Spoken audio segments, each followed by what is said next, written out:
কলকাতায় পা রাখার পর থেকেই একাধিক জায়গায় মুখ্য নির্বাচন কমিশনার জ্ঞানেশ কুমারকে কালো পতাকা প্রদর্শন।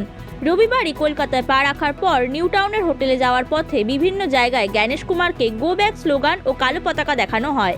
এরপর সোমবার কালীঘাটের মন্দিরের সামনে কালো পতাকা দেখানোর পাশাপাশি গো ব্যাক স্লোগান দেওয়া হয়। মঙ্গলবার দক্ষিণেশ্বরে মুখ্য নির্বাচন কমিশনারকে কালো পতাকা দেখানোর অভিযোগ। মন্দির এলাকায় মুখ্য নির্বাচন কমিশনারের কনভয় যাওয়ার সময় কালো পতাকা দেখানোর অভিযোগ। জানা গেছে, কয়েকজন আচমকাই কালো পতাকা দেখিয়ে বিক্ষোভ দেখান।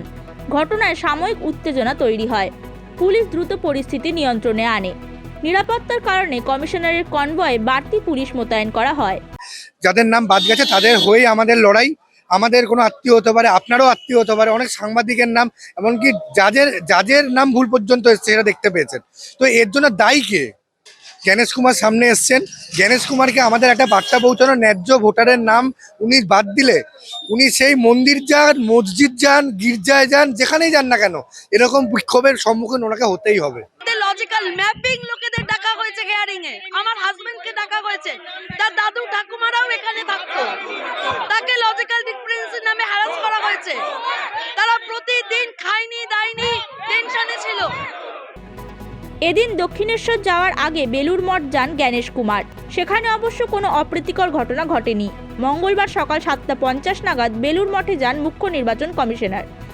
জ্ঞানেশ কুমারকে স্বাগত জানাতে উপস্থিত ছিলেন হাওড়ার নগরপাল আকাশ মাঘারিয়া, জেলা শাসক পি দীপা প্রিয়া সহ প্রশাসনিক কর্তারা। पूजनीय रामकृष्ण परमहंस और स्वामी विवेकानंद जी की तपोभूमि बेलूर मठ पर आकर चुनाव आयोग एक बार फिर पश्चिम बंगाल के सभी मतदाताओं को बताना चाहता है कि पश्चिम बंगाल के चुनाव वायलेंस फ्री और इंटिमिडेशन फ्री, न किसी दबाव के और न किसी हिंसा के सफलतापूर्वक संपन्न होने के लिए चुनाव आयोग कटिबद्ध है। উল্লেখ্য, আসন্ন বিধানসভা নির্বাচনের প্রস্তুতি খতিয়ে দেখতে রাজ্য সফরে রয়েছেন মুখ্য নির্বাচন কমিশনার জ্ঞানেশ কুমার। বিভিন্ন প্রশাসনিক বৈঠক ও পরিদর্শনের কর্মসূচিও রয়েছে তার। Bureau report, Hindustan news point.